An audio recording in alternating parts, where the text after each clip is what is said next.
ചക്ഷുകോ നിരഞ്ജന പൂർണോദ്വയോ മുക്ത ഉപാധിതോ മൃതാം ഏവം വിധം ത്വം സകലാത്മനാമപി സ്വാത്മാനമാത്മാത്മതയാ വിചക്ഷതേ ഗുരുവർക്കലബ്ധോപനിഷത്സു ചക്ഷുഷാ ഏതേ തരന്തേവ ഭവാനൃതാം ബുദ്ധിം ആത്മാനമേവാത്മതയാ വിജാനതാം തേനൈവ ജാതം നിഖിലം പ്രപഞ്ചിതം ജ്ഞാനേന ഭൂയോപി ച തൽപ്രലീയതേ ലജ്ജാമഹോ ഭോഗഭവാഭവോ യഥാ അജ്ഞാനസപ്ഞോ ഭവബന്ധമോക്ഷോ ധ്യോ നാമനന്യോസ്തർദജ്ഞഭാവൽ അജസ്രജിത്യാത്മനി കേവലേ പരേ വിചാര്യമാണേ തരണോ ഇവാഹനി ആത്മാനം പരം മത്വ പരമാത്മാനമേവ ച ആത്മാ പുനർബൃഹന്മുഖ്യ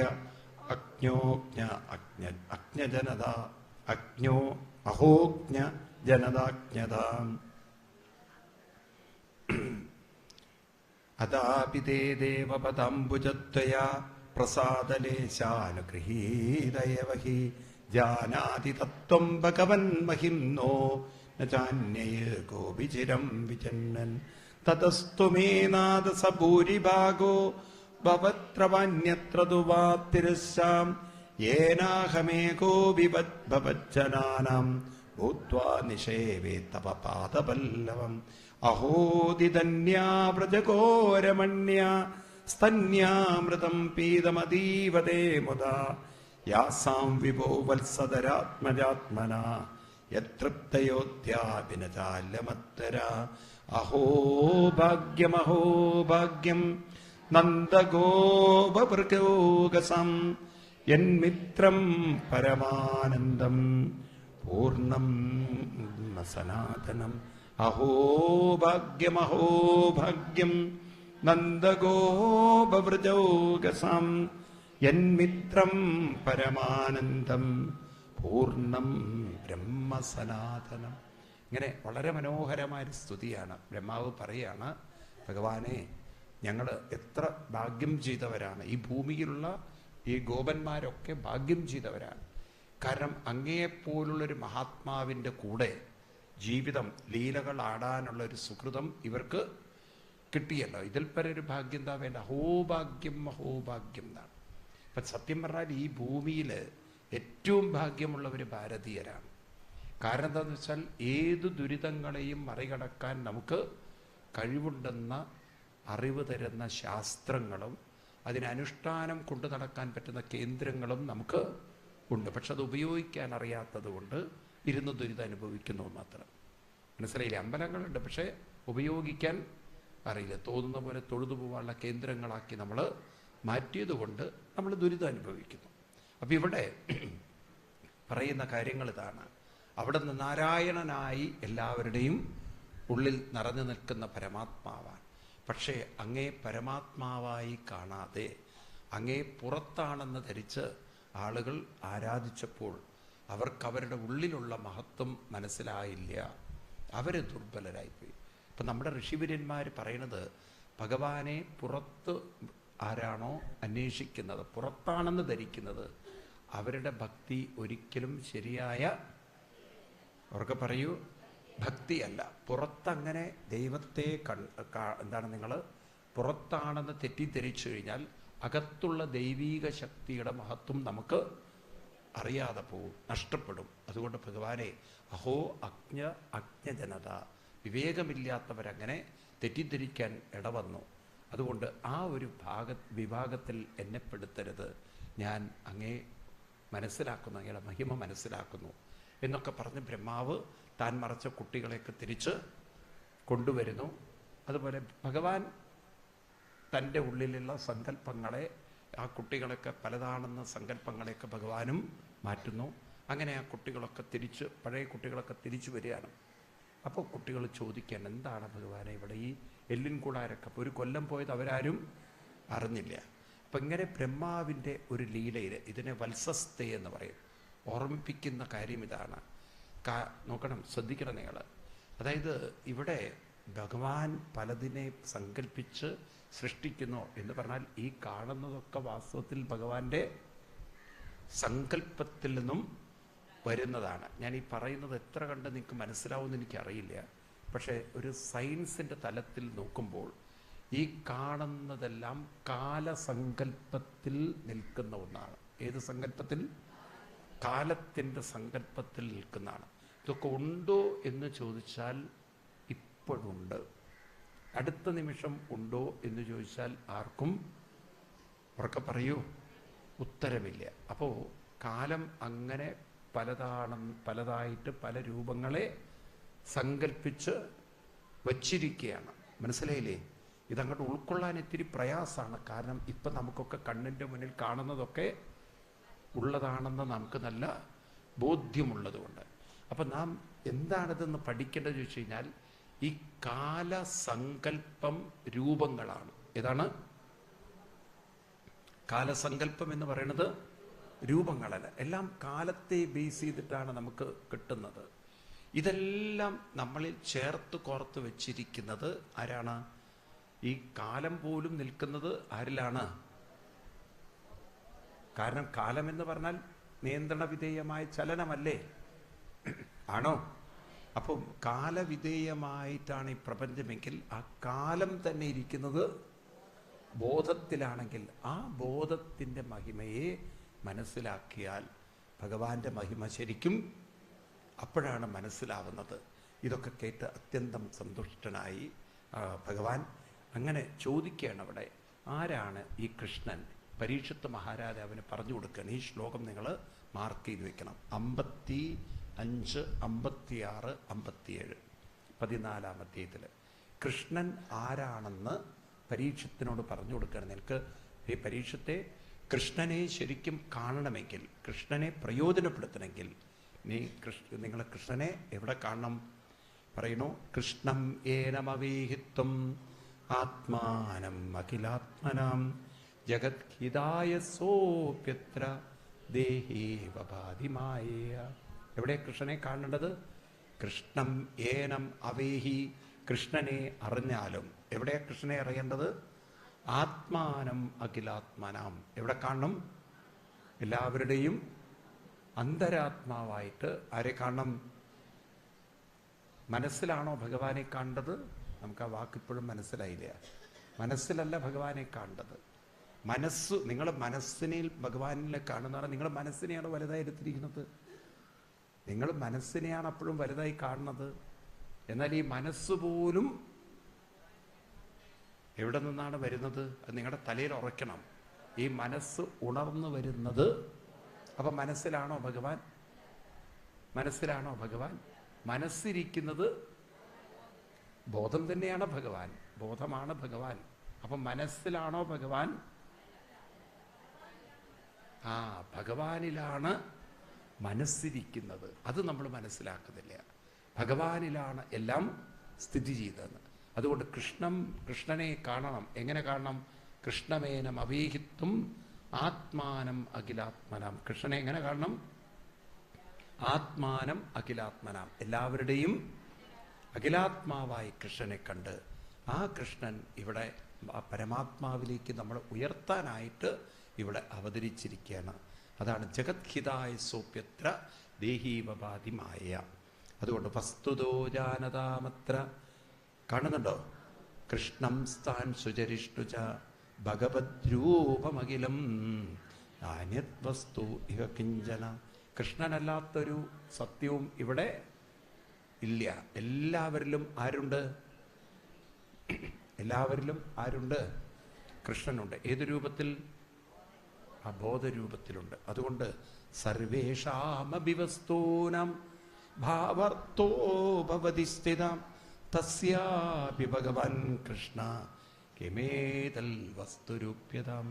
എല്ലാവരിലും ഏതൊക്കെ സർവേഷാമപി വസ്തൂനാം, എല്ലാറ്റിൻ്റെയും ഭാവ തത്വം, ആ തത്വം നോക്കിക്കഴിഞ്ഞാൽ ആ ബോധം തന്നെയാണ് കൃഷ്ണൻ. അതുകൊണ്ട് കൃഷ്ണനില്ലാത്തവരായി ഇവിടെ ആരുമില്ല. അപ്പം നമുക്ക് കൃഷ്ണൻ ഒരു അമ്പലത്തിൽ ഒതുങ്ങി നിൽക്കുന്ന വിഗ്രഹമാവാൻ പാടുമോ? കൃഷ്ണൻ ഗുരുവായൂരിലാണോ? ഉറക്കെ പറയൂ. അപ്പൊ ഗുരുവായൂർ എന്നുള്ള വാക്കിൻ്റെ ഒക്കെ ഒരു സൂക്ഷ്മാർത്ഥം പിടിക്കണം. ഗുരുവും വായുവും ചേർന്ന സ്ഥലം എന്നാണ്. ഗുരു എന്നതിന് അർത്ഥം, ഗുരു എന്നതിന് മനസ്സ്, വായു എന്ന് പറഞ്ഞാൽ പ്രാണൻ. പ്രാണനും മനസ്സും ചേർന്നതിനെയാണ് ജീവൻ എന്ന് പറയുക. പ്രാണനും മനസ്സും ചേർന്ന കൂട്ടിനെയാണ് ജീവൻ. അപ്പൊ ജീവൻ ഇരിക്കുന്ന പുരമാണ് ഗുരുവായൂര്. അപ്പം ആ ജീവൻ എന്ന് പറയുന്നതിനെ നിലനിർത്തുന്ന പരമാത്മശക്തിയാണ് ആര്? ഗുരുവായൂർ അപ്പൻ. ഗുരുവായൂർ അപ്പൻ. അപ്പം അപ്പൻ എന്ന് പറഞ്ഞാൽ കൂടെ വന്നില്ലേ നീള്? ഗുരുവും വായുവും എന്ന് പറഞ്ഞാൽ ജീവൻ. ആ ജീവന്റെ അപ്പൻ എന്ന് പറഞ്ഞാൽ ആരാണ്? ആ ജീവനെ നിലനിർത്തുന്ന ബോധത്തെയാണ് ഗുരുവായൂർ അപ്പൻ എന്നൊക്കെ പറയുക. ഈ അർത്ഥമൊക്കെ എടുത്തു കഴിഞ്ഞാൽ ഗുരുവായൂരപ്പൻ എവിടെയുണ്ട്? എവിടെയുണ്ട്? പണ്ട് കുഞ്ഞുണ്ണി മാഷ് എന്നൊരു മാഷുണ്ടായിരുന്നില്ലേ? ഇദ്ദേഹത്തിൻ്റെ മരുമകൻ ബോംബെയിലായിരുന്നു. അപ്പോൾ കുഞ്ഞുണ്ണി മാഷെ കാണാൻ വന്നു. പറഞ്ഞു, അമ്മാവ ഒന്ന് ഗുരുവായൂർ അമ്പലത്തിലൊക്കെ ഒന്ന് പോകണമെന്ന്. അദ്ദേഹം തൃപ്രയാറുകാരനാണ്. ആര്? കുഞ്ഞുണ്ണി മാഷ്. അപ്പോൾ ഇദ്ദേഹത്തോട് ചോദിച്ചു, ഗുരുവായൂരിലേക്ക് എത്ര ദൂരമുണ്ട് അമ്മാവാന്ന്? അപ്പം അതിന് മറുപടി കൊടുത്തിങ്ങനെയാണ്, നിന്നിൽ നിന്ന് നിന്നിലേക്ക് എത്ര ദൂരമോ അത്ര ദൂരം. വല്ലതും മനസ്സിലാവുമോ? എന്താ പറഞ്ഞത്? നിന്നിൽ നിന്ന് നിന്നിലേക്ക് എത്ര ദൂരമോ അത്ര ദൂരം. മരുമകന് തോന്നി അമ്മാവിന് വട്ടായത്. കാരണം അമ്മാവൻ പറയുന്നതൊന്നും മനസ്സിലാക്കാനുള്ള കഴിവ് ഇതുപോലെ ഇപ്പം നമ്മുടെ അവസ്ഥ. നമ്മളോട് ഈ പറഞ്ഞൊക്കെ തലയിൽ കയറുന്നവർ വളരെ കുറവായിരിക്കും. ഇതൊക്കെ കഴിഞ്ഞാൽ നിങ്ങളുടെ വിചാരം അവിടെ തന്നെയാണെന്നാണ്. ഈ നായയുടെ വാലിനെ നിവർത്താൻ ബുദ്ധിമുട്ടുണ്ട്. പണ്ടൊരാൾ കുഴലിട്ട് നോക്കി അതെങ്ങാനും താഴോട്ട് വരുമോന്ന്. പാവം 6 മാസം പട്ടിക്ക് വാല് പോലും അനക്കാൻ പറ്റാതെ, ഒരു ഈശയാട്ടാൻ പോലും അതുകൊണ്ട് ഗുണമുണ്ടായില്ല. അപ്പോൾ ഈ വിദ്വാൻ കരുതി, ഞാൻ ആദ്യമായിട്ട് തെളിയിക്കുകയാണ് നമുക്ക് പട്ടിയുടെ വാല് താഴോട്ടാക്കാമെന്ന്. നാട്ടുകാരെയൊക്കെ വിളിച്ചു കൂട്ടിയയാൾ പട്ടിയുടെ വാലിൽ നിന്ന് ആ കുഴൽ ഊരിയെടുത്തതും ഡിം ഒറ്റ പോക്കാതെ മുകളിലോട്ട്. അതിനെ അങ്ങനെയൊന്നും താഴോട്ടാക്കാൻ പറ്റുമോ എന്ന് പറഞ്ഞ പോലെയാണ് ചിലവരെ അത്ര എളുപ്പത്തിലൊന്നും നേരെയാക്കാൻ സാധ്യമല്ല. കാരണം അവർ ഓൾറെഡി വളഞ്ഞുപോയി. ഇനിയിപ്പോൾ കുറച്ച് മെനക്കെട്ട് അവർ തന്നെ ശരിയാക്കിയെടുക്കണം. അതുകൊണ്ട് ഭാഗവതം എല്ലാവർക്കും പ്രയോജനപ്പെടുമെന്നൊക്കെ ചോദിച്ചു കഴിഞ്ഞാൽ അങ്ങനെ പ്രയോജനപ്പെടുമെന്ന് പറയാൻ പറ്റില്ല. നിൽക്കട്ടെ. പിന്നെ അതിനുശേഷം ഇവിടെ അടുത്തൊരു ലീലയാണ് കാളീയമർദ്ദന ലീല. നിരണ്ടെണ്ണം വേഗം പറഞ്ഞിട്ട് പോവാ ഞാൻ. ഏതാണ് കാളീയമർദ്ദനം? അപ്പോൾ ഒരിക്കലും കാളിന്തി നദിയിൽ, നിങ്ങൾക്ക് അറിയുമോയെന്നറിയില്ലേ വൃന്ദാവനത്തിൻ്റെ ഒരു സ്ട്രക്ചർ? അറിയോ? വൃന്ദാവനം എന്ന് പറഞ്ഞാൽ ഒരു നദിയുടെ തീരത്താണ്. അപ്പോൾ ആ നദിയെ യമുനാ നദി എന്നാണ് പൊതുവെ വിളിക്കുക. പക്ഷെ അത് വൃന്ദാവനത്തിലൂടെ ഒഴുകുമ്പോൾ അതിനെ കാളിന്തി എന്ന് വിളിക്കും. അപ്പോൾ യമുനാ നദി തന്നെയാണ് കാളിന്തി. അപ്പം അതിൻ്റെ ഒരു പർട്ടിക്കുലർ പോർഷൻ ഭാഗത്ത് കടുത്ത വിഷമുള്ളൊരു പാമ്പുണ്ടായിരുന്നു. അതിനെയാണ് കാളി എന്ന് വിളിക്കുക. അപ്പോൾ ഈ കാളിയെ വിഷം കൊണ്ട് ആ വെള്ളം ഉപയോഗിക്കാൻ പറ്റാതെ വന്നപ്പോൾ ഭഗവാൻ കൃഷ്ണൻ കരുതി എന്നാൽ പിന്നെ ഇവൻ്റെ വിഷമൊക്കൊന്ന് മാറ്റാന്ന്. ഭഗവാൻ ഒരു പരിസ്ഥിതി സംരക്ഷകനെ പോലെ അരയിലൊക്കെ ഉത്തരീയം വലിച്ചു കെട്ടി കടമ്പ വൃക്ഷത്തിൻ്റെ മുകളിൽ കയറി വെള്ളത്തിലേക്ക് ആഞ്ഞൊരു ചാട്ടവും ചാടി അവനെ പ്രകോപിപ്പിച്ചു. അവനത് ആ പണമുയർത്തി പൊങ്ങും, കൃഷ്ണൻ മുങ്ങും. അവൻ മുങ്ങും, കൃഷ്ണൻ പൊങ്ങും. എന്തിനാ കൃഷ്ണൻ മുങ്ങുന്നത്? കാളിയനെ പേടിച്ചിട്ടാണോ? അല്ല. പിന്നെന്തിനാണ്? പറയാൻ പറ്റുമോ ആർക്കെങ്കിലും? കൃഷ്ണൻ എന്തിനാ മുങ്ങുന്നത്? അത് മുങ്ങാൻ വേണ്ടിയിട്ട്. മുങ്ങുന്നത് എന്തെങ്കിലും ഒരു കാര്യം ഉണ്ടാവുമല്ലോ. എന്തിനു വേണ്ടിയിട്ട്? ആർക്കെങ്കിലും പറയാൻ പറ്റുമോ നോക്കട്ടെ. കൃഷ്ണൻ എന്തിനാ മുങ്ങുന്നത്?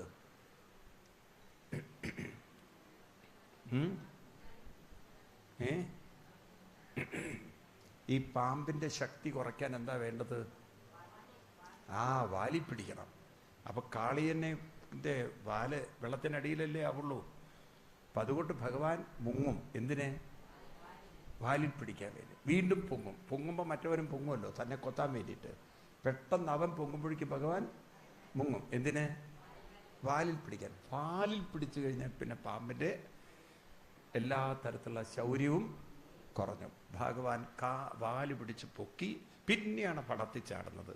നോക്കൂ, നമ്മളെപ്പോലെ നിങ്ങളിപ്പോൾ പറഞ്ഞ പോലെ ആയിരുന്നെങ്കിൽ നേരെ പണത്തിൽ ചാടി കയറിയിരുന്നെങ്കിൽ കൃഷ്ണൻ്റെ പണി തീർത്തിട്ടുണ്ടാവും. അപ്പം ആദ്യം ഭഗവാൻ അറിയാം ഇവൻ്റെ ശക്തി വാലിലാണ്. ഇവൻ്റെ ശക്തി ഒതുക്കിയിട്ട് വേണം എവിടെ കയറാൻ? പണത്തിൽ കയറാൻ. നിങ്ങൾ നോക്കിയിട്ടുണ്ടോ? കാളിയമർദ്ദന ചിത്രം നോക്കിയിട്ടുണ്ടോ? എങ്ങനെയാണത്? കൃഷ്ണൻ്റെ വാല് കാളിയം പിടിച്ചിരിക്കുകയാണോ? അല്ല, വാളിയൻ്റെ വാല് കൃഷ്ണൻ പിടിച്ചിരിക്കുകയാണ്.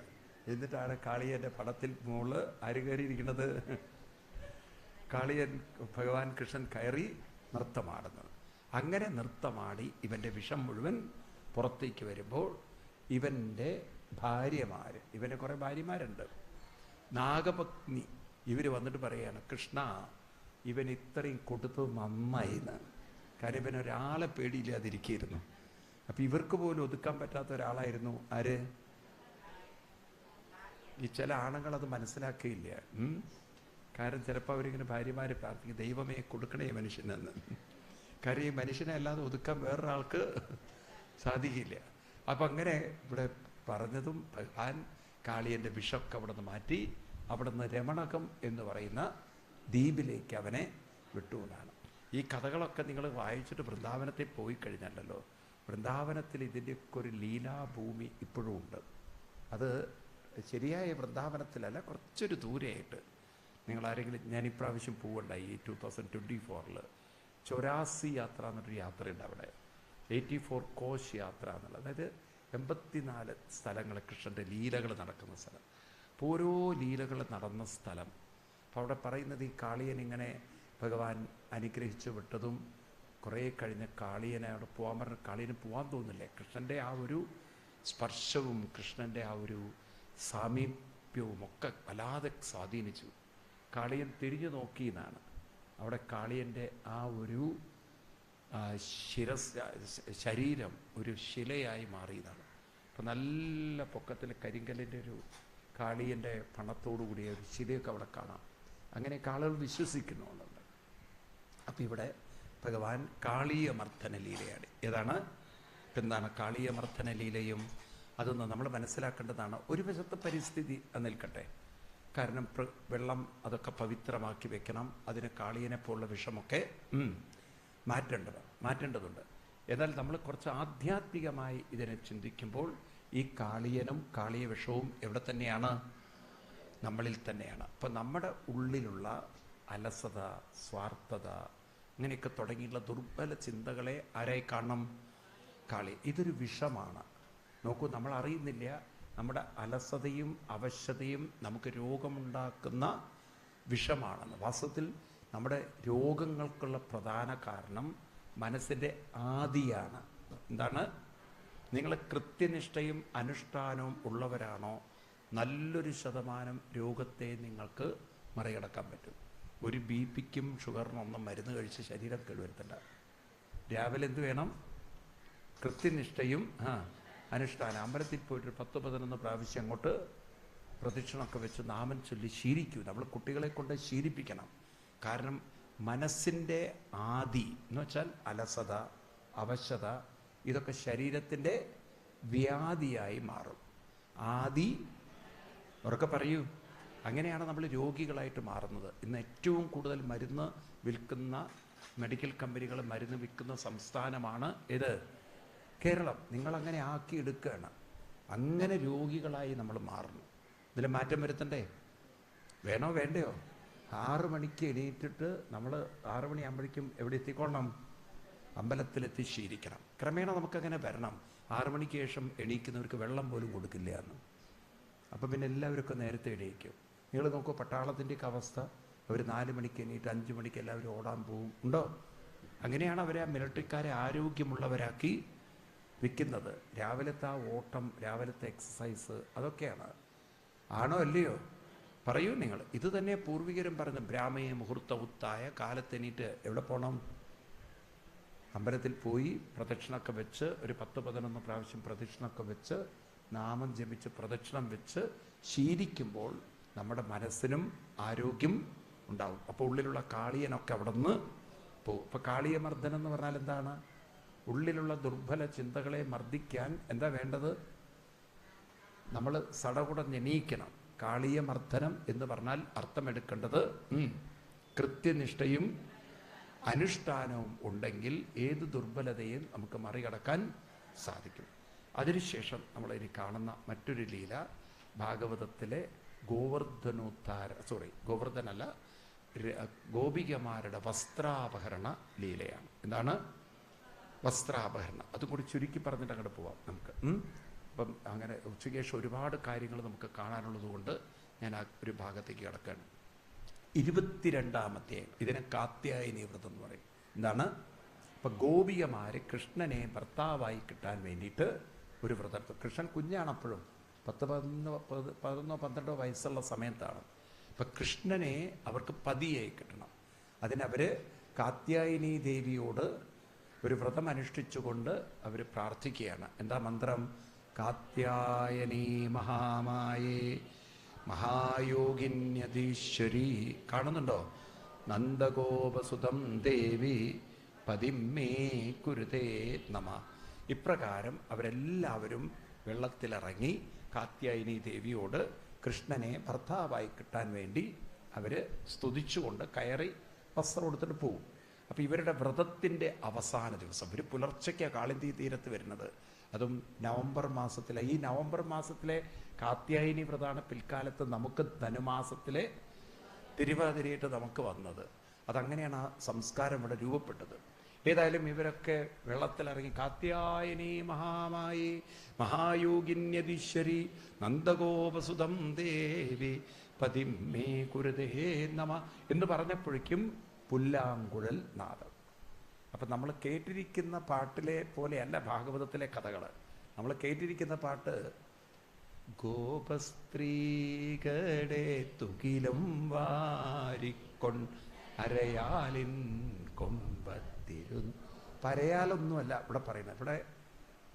ഇവിടെ കടമ്പ വൃക്ഷമാണ്. എന്താണ്? ഇപ്പം കടമ്പ വൃക്ഷത്തിൻ്റെ മുളന്ന് ഒടക്കുഴൽ നാദം. അപ്പം ഇവർക്ക് രോമാഞ്ചം വന്നു. കാരണം കൃഷ്ണനെ ഭർത്താവായി കിട്ടണം എന്ന് പറയുമ്പോഴേക്കും കൃഷ്ണൻ്റെ ശബ്ദം ഇവിടെ കേട്ടുവെങ്കിൽ ദേവി നമ്മുടെ പ്രാർത്ഥന കേട്ടു എന്നല്ലേ. അവർക്ക് ആ രോമാഞ്ചം കൊണ്ട്, സന്തോഷം കൊണ്ട് അവർ മദ്യം മറന്ന് അങ്ങനെ ആനന്ദത്തിലിരിക്കുമ്പോഴാണ് ഒരു ഗോപിക മറ്റവരോട് പറഞ്ഞത്, അധികം സന്തോഷിക്കേണ്ട, കൃഷ്ണൻ ഇരിക്കുന്ന അടുത്ത കൊമ്പിലേക്ക് നോക്കൂന്ന്. അപ്പോഴാണ് ഇവരുടെ കൊടുത്ത തുണി അവിടെ തോരിട്ടിരിക്കുകയാണ്, അല്ലെങ്കിൽ വാരിക്കൂട്ടിയിരിക്കുകയാണ്. ആരുടെയും വസ്ത്രം താഴെയില്ല. എല്ലാം തോർത്താനുള്ള തോർത്ത് വരെ എവിടെയാണ്? മുകളിലാണ്. ഗോപികമാർക്ക് നാണം കൊണ്ട് അവർ വെള്ളത്തിൽ മുങ്ങി. പിന്നെ അവർ കൃഷ്ണനെ പതിയായിട്ടൊന്നും അവർക്ക് വേണ്ട. പിന്നെ കൃഷ്ണ ഞങ്ങളുടെ തുണി തരൂ, വാസം തീയത, ഞങ്ങളുടെ ദാസികളല്ലേ, തോഴികളല്ലേ, പ്രിയകളല്ലേ, സഖികളല്ലേ, ഞങ്ങളുടെ വസ്ത്രം തരൂ കൃഷ്ണ. കൃഷ്ണൻ പറഞ്ഞു, ഗോപികമാരെ നിങ്ങളുടെ വസ്ത്രം എനിക്ക് വേണ്ട, ഇതൊക്കെ നിങ്ങൾക്ക് തന്നെ തരാം, കയറി വരും തരാം. അവർ പറഞ്ഞു, അയ്യയ്യേ കൃഷ്ണ, ഈ രൂപത്തിൽ ഞങ്ങൾ കയറി വരില്ല, ഞങ്ങളങ്ങനെ അപമാനിക്കരുത്, അവഹേളിക്കരുത് എന്നൊക്കെ പറഞ്ഞപ്പോൾ ഭഗവാൻ പറഞ്ഞു, നിങ്ങൾ കയറി വന്നാലേ ഞാൻ തരുള്ളൂ. അപ്പോൾ ഒരു ഗോപികയ്ക്ക് കലി വന്നു എന്നാണ്, രാധയ്ക്ക് കലി വന്നു എന്നാണ്. രാധ പറഞ്ഞു അത്രേ, എങ്കിൽ ഞാൻ നന്ദഗോപരുടെ അടുത്ത് നിന്ന് പരാതി പറഞ്ഞാൽ കൃഷ്ണന് കിട്ടും കയ്യിൽ. അപ്പം ഭഗവാൻ പറഞ്ഞു, എന്നാ വേഗം പോയിട്ട് പറഞ്ഞിട്ട് വരുമെന്ന്. അവൾക്ക് എണീക്കാൻ പറ്റും, വെള്ളത്തിൽ നിന്ന് തുണിയുണ്ട് അവൾക്ക് പോവാൻ. കുറച്ച് കഴിഞ്ഞപ്പോൾ ഗോപികമാർക്ക് മനസ്സിലായി കൃഷ്ണൻ അങ്ങനെയൊന്നും വസ്ത്രം കൊടുക്കില്ല. പിന്നെ നിവൃത്തിയില്ലല്ലോ, എല്ലാവരും നാണമൊക്കെ മറച്ച് പതുക്കെ കരയിലേക്ക് കയറി ആ തണുത്ത വെള്ളത്തിൽ നിന്ന് കയറി നിൽക്കുകയാണ്. ആ സമയത്ത് കൃഷ്ണൻ പറയുകയാണ്, നിങ്ങൾ ഈ ചെയ്തത് ശരിയായില്ല, തുണിയില്ലാതെ ഒന്നും കുളിക്കാൻ പോയത് ശരിയായില്ല, അതുകൊണ്ട് പ്രായച്ചിത്തം ചെയ്യണമെന്ന്. ചെയ്ത കാര്യത്തിനൊരു പ്രായച്ചിത്തം. ഇനിയിപ്പോൾ അതെന്താവോ, 2 കൈയും മൂർധാവിലേക്ക് വെച്ചാൽ മതിയെന്ന്. ആകെ നാണം മറയ്ക്കാൻ 2 കൈയേ ഉള്ളൂ. ഇനിയിപ്പോൾ ആ കൈ എടുത്തിട്ട് മൂർധാവിൽ വെക്കണം. ഇന്നാണെങ്കിൽ കൃഷ്ണന് പോക്സോ കേസാണ്, വന്നിടത്തേക്ക് പോകേണ്ടി വരും. എവിടുന്നാ വന്നത്? കൃഷ്ണൻ ഒറിജിനൽ എവിടുന്നാ വന്നത്? കാരാഗ്രഹത്തിന്. തിരിച്ച് അവിടെ പോണ്ടില്ല. ഏതൊക്കെ വകുപ്പാ പെടുക എന്നറിയോ? ഏതൊക്കെ വകുപ്പാ? കൃഷ്ണൻ ചെയ്തത് ശരിയാണോ? കൃഷ്ണൻ ഈ കാണിച്ചത് ശരിയാണോ? ആണല്ലേന്നോ? കൃഷ്ണനാണ് തന്നെയാണ്. അല്ല, കൃഷ്ണൻ കാണിച്ചത് ശരിയാണോ അല്ലയോ? ശരിയാണെന്ന് പറയുന്നവർ എത്ര പേരുണ്ട്? ശരിയാണ് ചെയ്തത്, ആണോ? ശരിയാണെന്ന്. നിങ്ങളന്ന് അവരെ ആ കൂട്ടത്തിൽ ഉണ്ടായിരുന്നെങ്കിലോ? കണ്ടവർക്ക് ഇപ്പോൾ തുണിയില്ലെങ്കിൽ ഇപ്പം നിങ്ങൾക്ക് എന്താ പ്രശ്നം? അവനവന് തുണിയുണ്ടോ എന്നുള്ളതല്ലേ പ്രശ്നമുള്ളൂ. ശരിയല്ല എന്ന് എത്ര പേര് പറയുന്നുണ്ട്? ശരിയല്ല കൃഷ്ണൻ ചെയ്തതെന്ന്. അത് എണ്ണം കുറവാണ്. രണ്ടിലും പെടാത്തവരാ കൂടുതൽ തോന്നണോ? അപ്പോൾ കൃഷ്ണൻ ആ ഗോപികമാരുടെ വസ്ത്രം എടുത്തു മാറ്റി, എന്നിട്ട് അവരോട് കൈ മൂർധാവിൽ വെക്കാൻ പറഞ്ഞപ്പോൾ അവരത് ശരിക്കും അനുസരിച്ച് കൃഷ്ണൻ്റെ മുന്നിൽ നിൽക്കുകയാണ്. ആ സമയത്ത് കൃഷ്ണൻ പറയുന്നൊരു വരിയാണ് ഈ കഥയുടെ മുഴുവൻ പൊരുളടങ്ങിയിരിക്കണം. 26-ാം ശ്ലോകം. അത് അണ്ടർലൈൻ ചെയ്യണം, കാരണം ഈ കഥ അല്ലെങ്കിൽ തെറ്റിദ്ധരിച്ച് മനസ്സിലാക്കും. സ്ത്രീകളുടെ നഗ്നത കാണാൻ കൃഷ്ണൻ വസ്ത്രം എടുത്തു മാറ്റി എന്നുള്ള ഒരു വ്യാഖ്യാനം വരും. എന്നാൽ കൃഷ്ണൻ എന്തിനാണ് ആ വസ്ത്രം മാറ്റിയത് എന്നത് ഈ ഒരു ശ്ലോകത്തിലൂടെ നമുക്ക് മനസ്സിലാവും. എന്താ പറയണത്? മയ്യാവേശിതതിയം കാമകാമായ കൽപ്പതേ വർച്ചിത്വാ കൊതിദാദാന പ്രായോ ബീജായ നിഷ്യതേ. ഗോപികമാരെ വിത്ത് വറക്ക്, അതാണ് വർച്ചിത്ത കൊജിത ദാന. ധാന്യം വറുത്തു കഴിഞ്ഞാൽ എന്നാ ബീജം ഈഷ്യതേ, അതിനെന്തുണ്ടാവില്ല? മുളയുണ്ടാവില്ല. ഇതുപോലെ മൈ ആവേശിത ദിയ, ആരുടെ മനസ്സും ബുദ്ധിയുമാണോ എന്നിൽ അർപ്പിക്കപ്പെട്ടത്, കാമം കാമായ കൽപ്പതേ. കാമം എന്ന് പറഞ്ഞാൽ ഇനിയൊരു ജന്മം അവർക്ക് വേണ്ടി വരില്ല എന്ന് പറഞ്ഞാൽ അവരെന്ത് ചെയ്യും? ഈ മനസ്സർപ്പിക്കപ്പെട്ടു കഴിഞ്ഞാൽ എവിടെ എത്തിച്ചേരും? ഭഗവാനിൽ എത്തിച്ചേരും. അതുകൊണ്ട് നോക്കൂ, കൃഷ്ണൻ ഗോപികമാരോട് പറയുന്നത് എന്നെ ഭർത്താവായി കിട്ടാനല്ല നോക്കേണ്ടത്, നിങ്ങൾ എന്നിലേക്ക് എത്തിച്ചേരാൻ. കാരണം ഞാനും നിങ്ങളും ഒന്നാണ്. എന്നെ പ്രാപിക്കൂ ഗോപികമാരെ, എന്നിൽ എത്തിച്ചേരൂ. നോക്കൂ ആ കൃഷ്ണന്റെ തലം എവിടെ കിടക്കണതെന്ന്. അപ്പൊ എന്തിനാണ് കൃഷ്ണൻ ആ വസ്ത്രം എടുത്തു മാറ്റിയത്? കാരണം ഗോപികമാരെ കൃഷ്ണൻ സ്ത്രീ, കാരണം ഭർത്താവായി കിട്ടണമെന്നല്ലേ, പെണ്ണെന്നൊരു ഭാവത്തിലല്ലേ ഭർത്താവുള്ളൂ. ആ ഒരു ഭർത്തൃഭാവത്തിൽ നിന്നും അവരെ നിങ്ങൾ ജീവാത്മാവെന്നും അല്ലെങ്കിൽ എൻ്റെ അംശങ്ങളാണെന്നും നിങ്ങളുടെ ജീവിത നിയോഗം എന്നിലേക്ക് അവർക്ക് പറയൂ. അപ്പൊ നോക്കൂ, അവരെ വലിയൊരു ജീവിത ലക്ഷ്യം ബോധപ്പെടുത്തുകയാണ്. നിങ്ങൾ ഈ ഭർത്താവായി കിട്ടാനല്ല ഇരിക്കേണ്ടത്, നിങ്ങളുടെ മനസ്സിനെ ഉയർത്തി എന്നിലേക്ക് എത്തിച്ചേരണം ഗോപിമാരെ. കാരണം ഞാനും നിങ്ങളും. അങ്ങനെ ഏതെങ്കിലും ഒരു മറ്റു മതഗ്രന്ഥത്തിൽ കേട്ടിട്ടുണ്ടോ നിങ്ങൾ? പറയൂ നിങ്ങൾ. കൃഷ്ണൻ ഗോപികമാരെ തന്നോളം അങ്ങോട്ട് ഉയർത്തിക്കൊണ്ട് ഞാനും നിങ്ങളും ഒന്നെന്ന് പഠിപ്പിക്കുന്നൊരു കഥയാണ്. അപ്പം ഈ വസ്ത്രം എന്ന് പറയണത് കൃഷ്ണൻ ശരീരത്തെയാണ് ഓർമ്മിപ്പിക്കുന്നത്. ആ ഭഗവാൻ വസ്ത്രം മാറ്റുമ്പോൾ കൃഷ്ണൻ തന്നെ അത് ഗീതയിലും പറയുന്നുണ്ട്. ഗീതയിൽ 2-ാം അധ്യായത്തിൽ 22-ാം ശ്ലോകത്തിൽ പറയുന്നുണ്ട്, വാസാംസി ജീർണാനി യഥാവിഹായ നവാനി കൃന്നാതി നരോപരാണി തഥാ ശരീരാണി വിഹായ ജീർണാനി അന്യാനി സംയാതി നവാനി ദേഹി.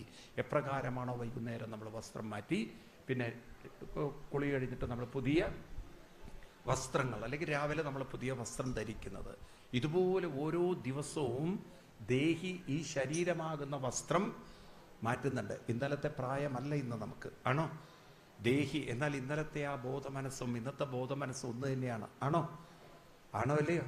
എന്നാൽ ശരീരം, ബാല്യം, കൗമാരം, യൗവനം എന്നൊക്കെ പറയുന്നത് മാറി മാറി പോകുന്നുണ്ട്. ഉണ്ടോ ഇല്ലയോ? അപ്പൊ അത് മാറിക്കൊണ്ടിരിക്കുന്നെങ്കിൽ വസ്ത്രം നമ്മൾ മാറ്റിക്കൊണ്ടിരിക്കുന്നുണ്ട്. ജീവൻ വസ്ത്രം മാറ്റുന്നുണ്ട്, ദേഹി വസ്ത്രം മാറ്റുന്നുണ്ട്.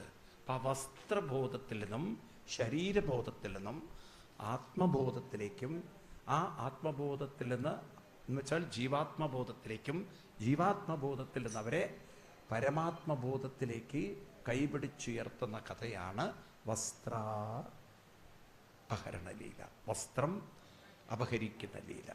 അപ്പൊ ഇത് വെറുതെ ഒരു കഥ പറഞ്ഞതല്ല. കൃഷ്ണൻ ഗോപികമാരെ കൈപിടിച്ചങ്ങോട്ട് ഉയർത്തി, എന്നെ ഭർത്താവായി കിട്ടാനല്ല നോക്കേണ്ടത്, എന്നിലേക്ക് എത്തിച്ചേരണം ഗോപികമാരെ. അതിനുള്ള കഴിവും സാധ്യതയും ശക്തിയും അറിവും ആർക്കുണ്ട്? അപ്പൊ നമ്മളൊക്കെ ഇത് കേട്ട് കഴിഞ്ഞാൽ മനസ്സിലാക്കണം, ഇവിടെ ഇരുന്ന് കരഞ്ഞ് ദുരിതം അനുഭവിക്കാനല്ല, പടിപടിയായി ഉയർന്നുയർന്ന പരമാത്മാവിലേക്ക്, ഭഗവാനിലേക്ക് എത്തിച്ചേർന്നാൽ ജന്മം സുഹൃതമായി സഫലമായി പൂർണ്ണമായി. മനസ്സിലായില്ലേ? അതിനാണ് ഗുരുനാഥൻ തൂണ ചെയ്ക സന്തതം തിരുനാമങ്ങൾ പിരിയാതെയിരിക്കണം നമ്മുടെ നരജന്മം സഫലമാക്കി തീർക്കണം. അതിനാണ് നമ്മളിവിടെ ഈ ഭൂമിയിൽ വന്നത്. അതുകൊണ്ട് ഈ ഒരു നല്ല സൗഭാഗ്യമാണ്. ഏറ്റവും വിശേഷപ്പെട്ട ഏത് മാസം? ഇവിടെ ഇരിക്കുന്ന അല്ലാത്തവർ പറയും ഏത് മാസമാണത്? വൈശാഖ. അത്ര പവിത്രമായ മാസത്തിൽ ഇവിടെ ഇരുന്ന് ഈ ഭാഗവതം കേൾക്കുന്നത് തന്നെ ഏറ്റവും വലിയ ഭാഗ്യമാണ്, പുണ്യമാണ്, സുഹൃതമാണ്. മനസ്സിലായില്ലേ? അത്രയും ഒരു ഭാഗ്യം നിങ്ങൾ ഞാൻ പറഞ്ഞില്ല. എൻ്റെയൊക്കെ കുട്ടിക്കാലത്ത് ഞങ്ങൾ ഗുരുവായൂർ പോയി മെയ് മാസത്തിലാണ്. എന്ന് വെച്ചാൽ ഈ വൈശാഖത്തിൽ ഭാഗവതം കേൾപ്പിക്കാൻ അച്ഛൻ കൊണ്ടുപോകും. അപ്പം അങ്ങനെയാണ് ഭാഗവതം അത്ര പ്രസിദ്ധമാണ്. ആ കാലഘട്ടത്തിൽ തന്നെ വൈശാഖത്തിലെ ഭാഗവതം ഏറ്റവും ശ്രേഷ്ഠമായിട്ടാണ് കണക്കാക്കിയിട്ടുള്ളത്, സർവശ്രേഷ്ഠമായിട്ടാണ് കണക്കാക്കിയിട്ടുള്ളത്. അപ്പം ഈ ശ്രവണത്തിൽ ഏറ്റവും ശ്രേഷ്ഠമായ മാസമാണ് പറയൂ. അത് പിന്നീട് മാറിയ വൈശാഖത്തിൽ ഗുരുവായൂർ തൊഴുതുപോലാക്കി ആളുകൾ. കാരണം ആളുകൾക്ക് ഭാഗവതത്തിൻ്റെ മഹത്വം മനസ്സിലായില്ല. പക്ഷെ ഇപ്പം തിരിച്ചു വരുന്നുണ്ട്. ഇപ്പം എല്ലാവർക്കും അതിൻ്റെ ബോധ്യം വരുന്നുണ്ട്. അതുകൊണ്ടാണ് ആളുകൾ ഭാഗവതത്തിലേക്ക് കൂടുതൽ ആകർഷിക്കപ്പെടുന്നത്. അപ്പം നിങ്ങളൊക്കെ ഭാഗവതം വായിക്കാൻ പഠിക്കണം. എല്ലാവരും ക്രമേണ നമ്മുടെ കുട്ടികൾക്ക് പോലും ഭാഗവതത്തിലെ കുറച്ച് വരികളെങ്കിലും അറിയുന്നവരായി മാറണം. വേണോ വേണ്ടയോ? പറയൂ. അവരെ ആ ഒരു ബോധത്തിലേക്ക് നമ്മൾ കൊണ്ടുവരണം ചെറുപ്പത്തിൽ തന്നെ. അങ്ങനെ സാധിക്കട്ടെ. അപ്പം നമുക്കിവിടെ ഉപസംഹരിപ്പിക്കാം. ഇന്ന് വൈകുന്നേരം നമ്മൾ രുക്മിണി സ്വയംവരത്തിലേക്ക് കടക്കുകയാണ്. എന്താണ്?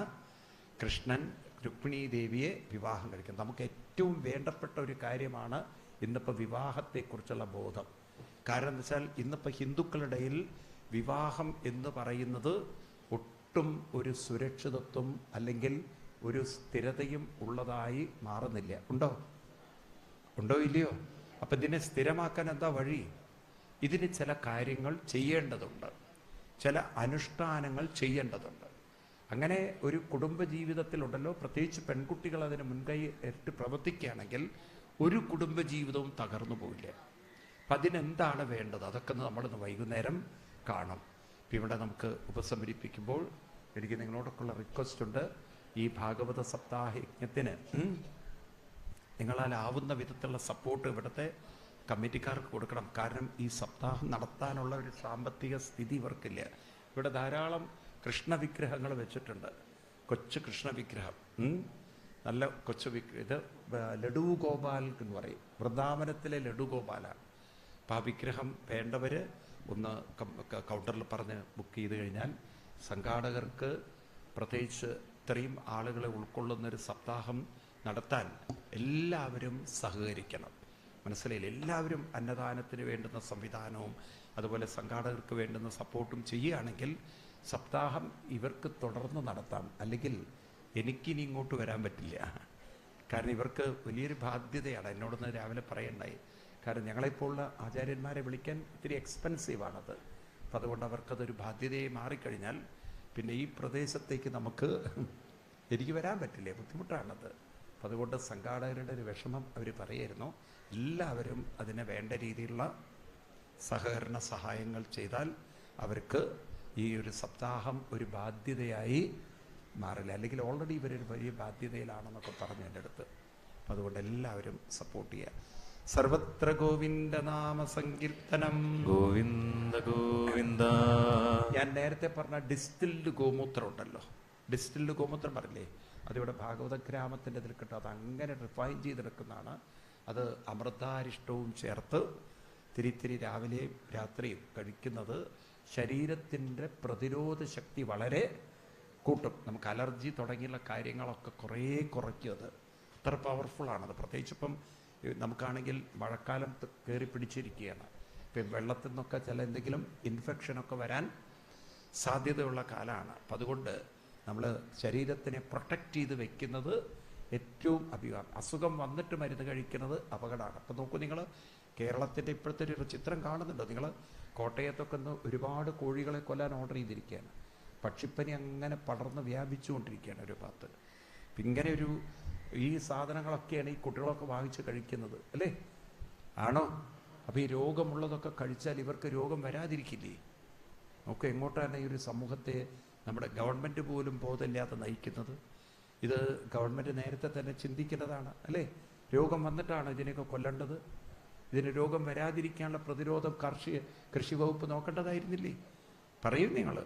അതൊന്നും അവർ നോക്കില്ല. അത്ര കെയർലെസ് ആയിട്ട് എല്ലാം കൊണ്ടു നടന്നിട്ട് കുറേ എണ്ണത്തിന് അസുഖവും വന്ന് പിടിച്ച് ഉള്ള പണം മുഴുവൻ മെഡിക്കൽ കോളേജിൽ കൊണ്ടുപോയ ഹോസ്പിറ്റലിൽ കൊടുത്ത് ആലോചിച്ച് നോക്കൂ നിങ്ങൾ, എത്ര ദുരന്തത്തിലേക്കാണ് ഈ കേരളം പോകുന്നത്. അപ്പം അതിനൊരു പരിഹാരമുണ്ടാവട്ടെ. എല്ലാവരും ഇതിനൊക്കെ ഒന്ന് ശ്രദ്ധ വയ്ക്കുക. നമ്മൾ ആരോഗ്യമുള്ളവരായി ജീവിതം കൊണ്ടു നടന്ന് ആരോഗ്യത്തോടെ മരിക്കണം എന്നാണ് വേണ്ടത്.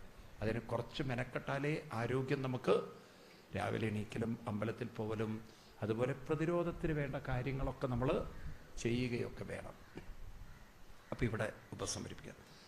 ചെറിയൊരു കീർത്തനം ചൊല്ലി നമുക്ക് നിർത്താം. സർവത്ര ഗോവിന്ദനാമ സങ്കീർത്തനം.